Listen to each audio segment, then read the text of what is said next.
안녕하십니까. 매일 아침 조간신문의 주요 기사를 딱딱 풀어서 해석해 드리는 조간딱풀 10월 10일 화요일에 인사드립니다.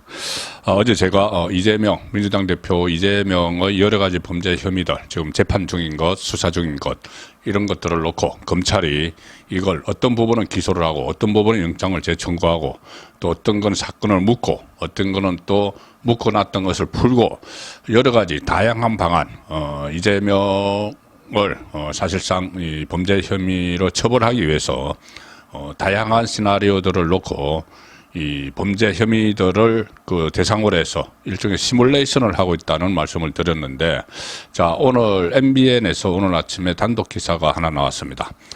기사 먼저 소개를 드리겠습니다. MBN 단독 검찰 이러면 오늘 이재명 위정교사 분리 기소. 자, 위정교사 문제는 그때 이 영장이 기각될 때 위정교사 백현동 쌍방울 이렇게 세 가지였죠. 그런데 위정교사는 이 녹음이 있기 때문에 이재명이 김진성 씨에게 위정을 부탁하는 그 녹음이 있기 때문에 유창훈 그 영장 판사도 이것은 범죄 혐의가 소명됐다 이렇게 이야기를 했습니다. 범죄가 성립이 된다는 이야기죠.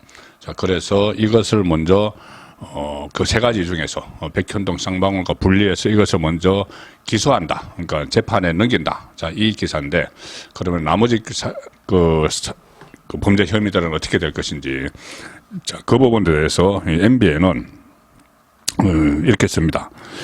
일단 민주당 이재명 대표를 오늘 추가로 재판에 넘기는데, 이 검찰은 법원에서도 혐의가 소명된다고 본 위정교사 혐의를 먼저 재판에 넘기고 그다음에 보강 수사를 거쳐서 다른 혐의도 재판에 넘길 방침이다.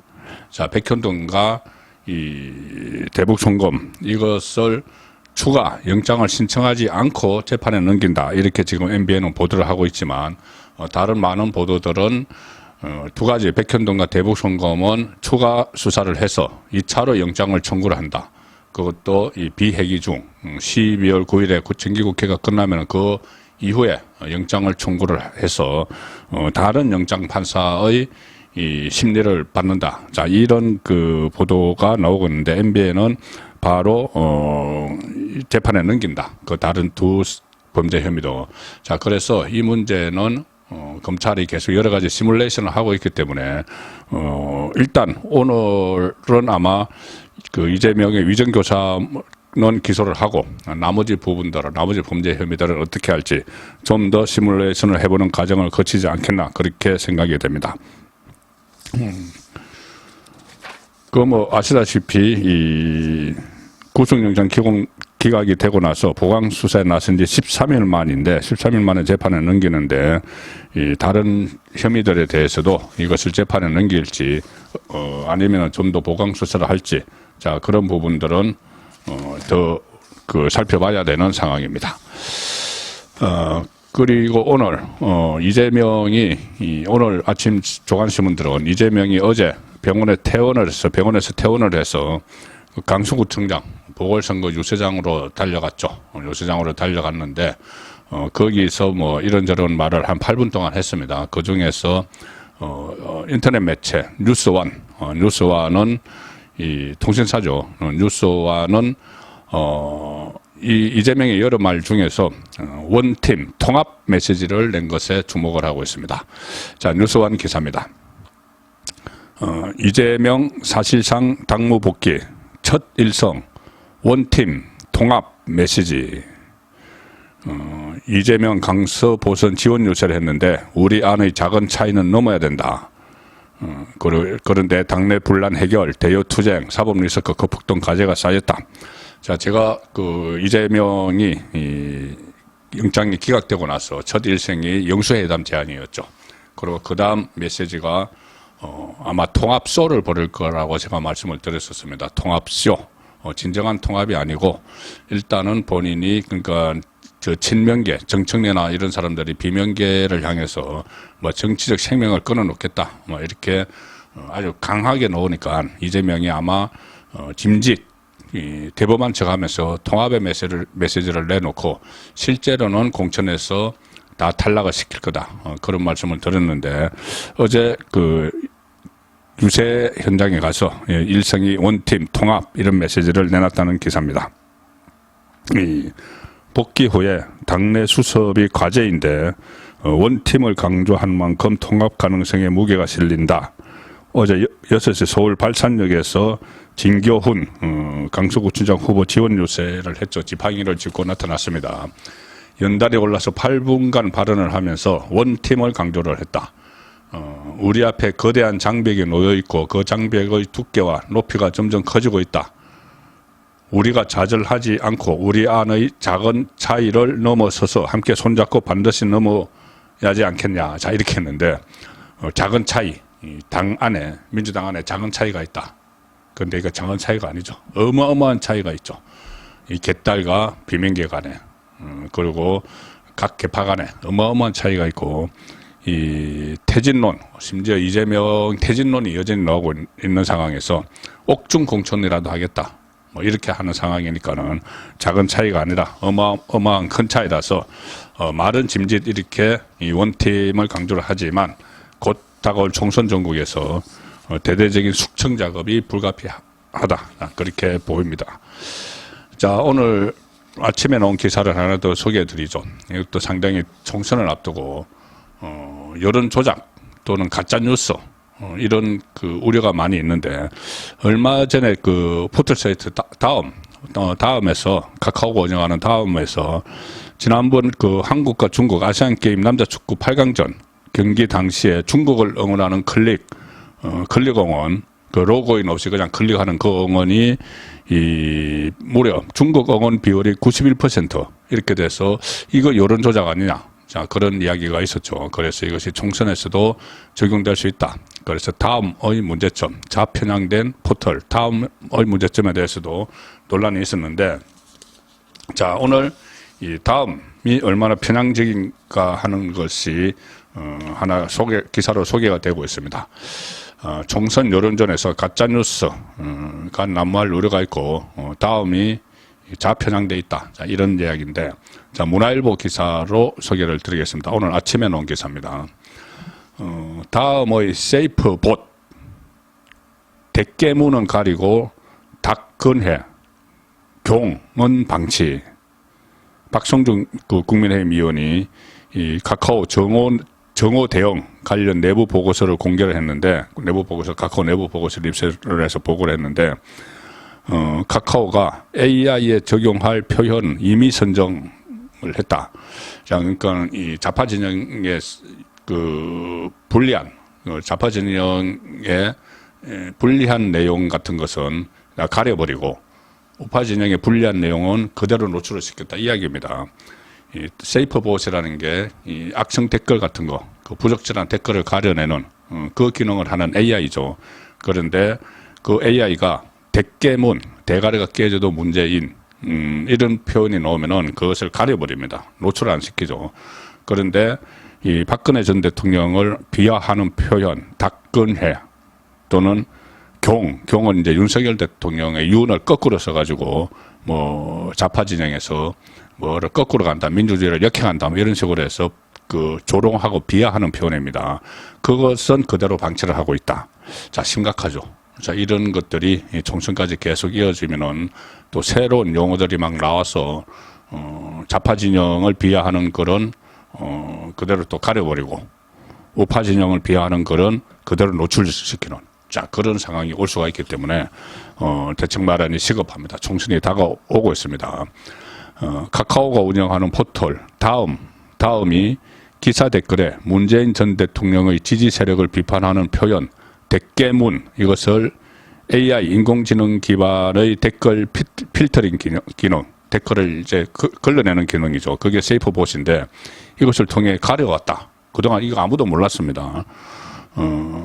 박성중 의원이 이 자료를 그 내부 자료를 확보를 했는데 내부 보고서를 확보를 했는데 현재 다음의 기사 댓글에 대깨문 이렇게 포함된 표현을 쓰면 세이프봇에 의해서 자동으로 가림 처리가 되어버립니다.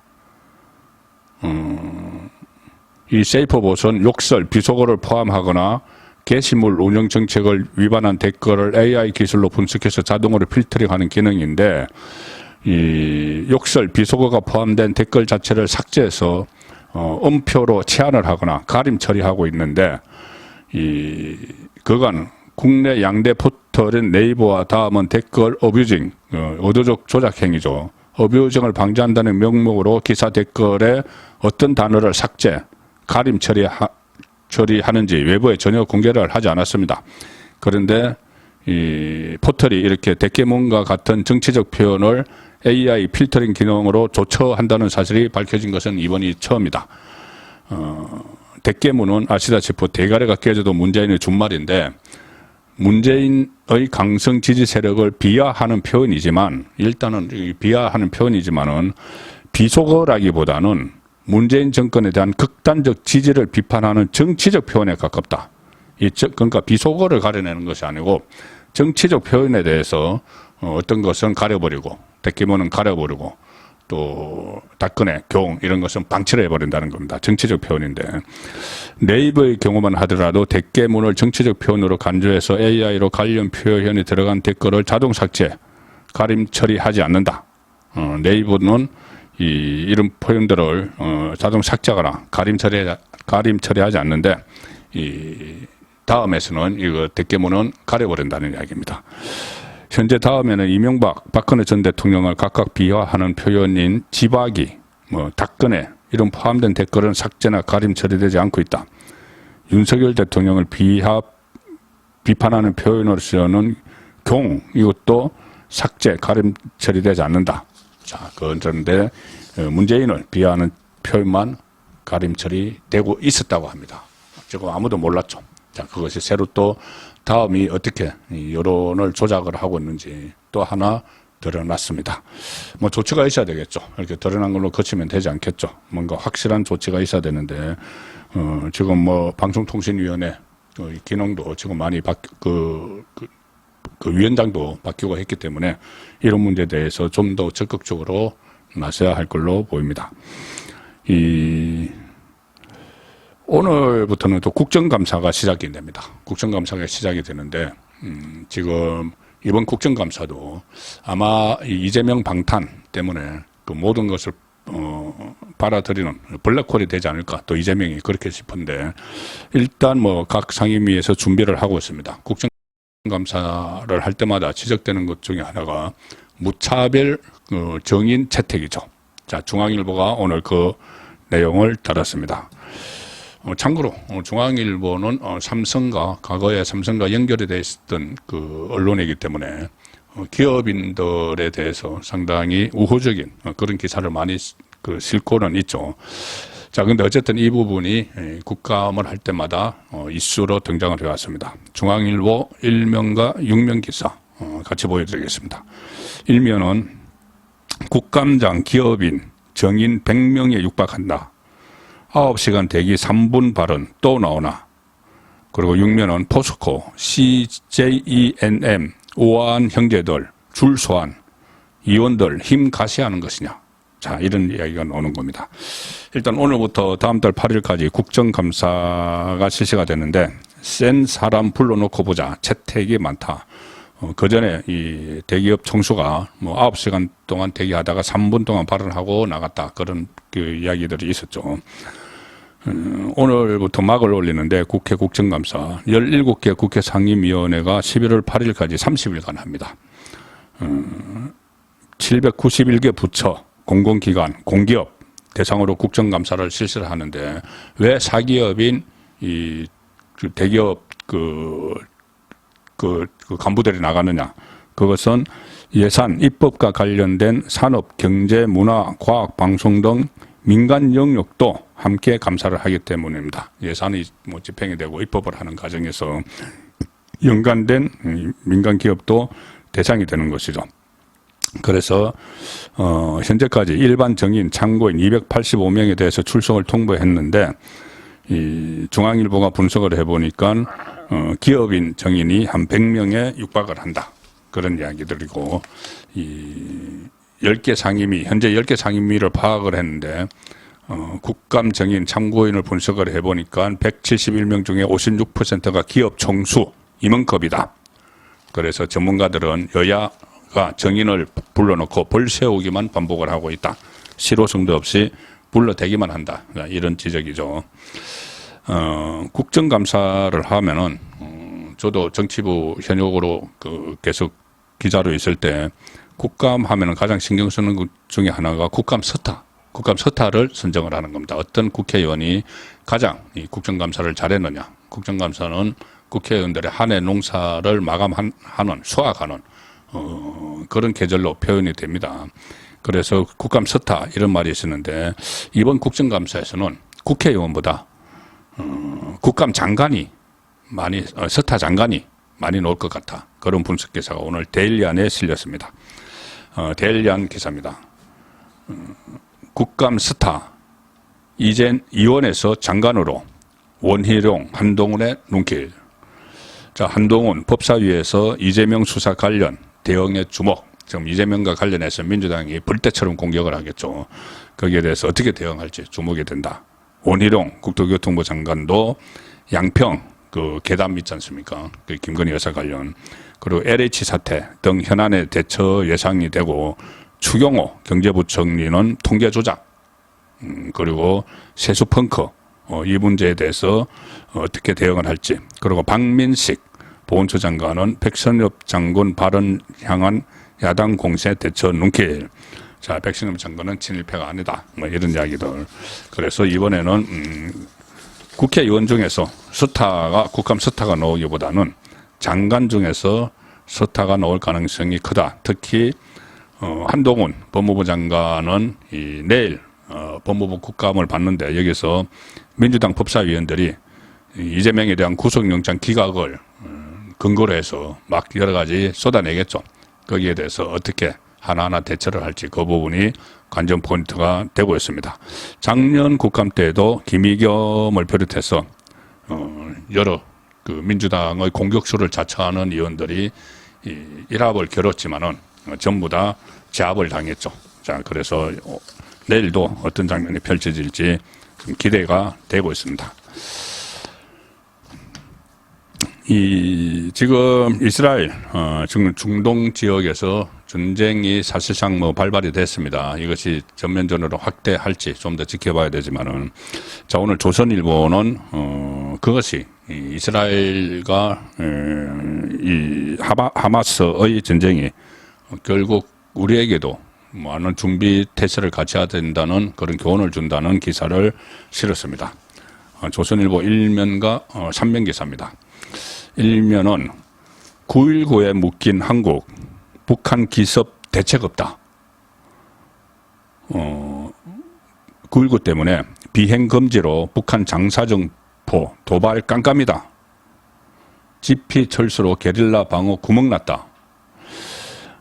하마스 기습에 뚫린 이스라엘, 한국 9.19 군사 합의로 더 취약해졌다. 우리나라도 이 북한의 도발을 감시하는 체제가 비행 그러니까 정찰기도 뜨지 못하고 하니까는 깜깜이가 되어버렸다는 겁니다. 정찰, 포병, 기동 훈련 모두 제한이 돼 있어서 이게 정말 남의 일이 아니다. 9.19 합의의 내용은 무조건 선제 공격하는 쪽에 유리하도록 돼 있다는 겁니다. 그 조항들이. 그래서 우리도 여기에 대해서 이 만반의 준비를 해야 된다. 그런 기사가 조선일보에서 심층적으로 보도를 했습니다. 그리고 문재인 정부 이런 안보상의 허물뿐만 아니고 각종 정책 실패 연이어서 막 확인이 되고 있습니다. 오늘 조선일보 6면에서는 이 문재인 정부의 이 민낯을 드러내는 그런 기사가 3건이 연달아 실렸습니다. 자, 보여드리겠습니다. 하나는 이 문정부 부동산 통계 조작 후폭풍, 부동산원이 손댄 통계로 부담금, 재건축 부담금이 1억, 3억, 강서구, 강남구 경우에 부담금을 물어야 됐다. 통계를 가짜로 해가지고 괜히 재건축하는데 재건축 부담금을 막 물렸다는 이야기입니다. 그런데 KB 통계 기준으로 하면은 영원 부담금 물을 필요가 없었다는 이야기고, 또 한쪽 사이드 기사는 국책연구기관 26곳 윤석열 정부 출범 후에도 문재인 국정과제를 연구를 했다. 다 알바키를 해놔가지고 탈원전, 소주성 정책 관련을 수행을 했다. 윤석열 정부 출범 이후에도 국무총리실 산하 경제인문사회연구회 경사연이라는 곳이 있죠. 거기서 관장하는 국책연구기관 26곳이 지난해 윤석열 정부가 출범한 뒤에도 문재인 정부 국정과제를 위한 연구를 다수 수행을 했다. 얼마나 알박기를 심하게 해놨으면 이런 일이 지금 벌어지는 겁니다. 그리고 그 하단 기사는 문재인 정부의 문체부의 산하기관이 반국가단체 조총련에 세금을 퍼줬다. 북한을 옹호하는 예술 행사를 4년간 지원을 했다. 문재인 정부 때 문화체육관광부 산하기관이 조총련 산하단체에 4년간 국비를 지원을 했고, 그런데 조총련은 한국 대법원에서 반국가단체로 확정 판결이 났고 조총련과 접촉한 경우 통일부를 통해 사전 접속 신고를 해야 한다. 그러나 그와 관련한 어떤 접촉 신고도 접수되지 않았다. 모든 것이 접촉 과정부터 지원이 이루어지기까지 다 문제다. 조총련 얼마 전에 또 윤미향 씨가 그 행사에 또 참석을 해서 논란이 된 적이 있었죠. 어쨌든 이 문재인 정부 때도 그렇고 지금 그때 알박기를 해놓은 인사 때문에 지금 여러 가지 이해할 수 없는 일들이 잇따라 벌어지고 있습니다. 문재인 정부 시절에 얼빠진 일들이 비일비재했습니다. 조간 딱풀이었습니다.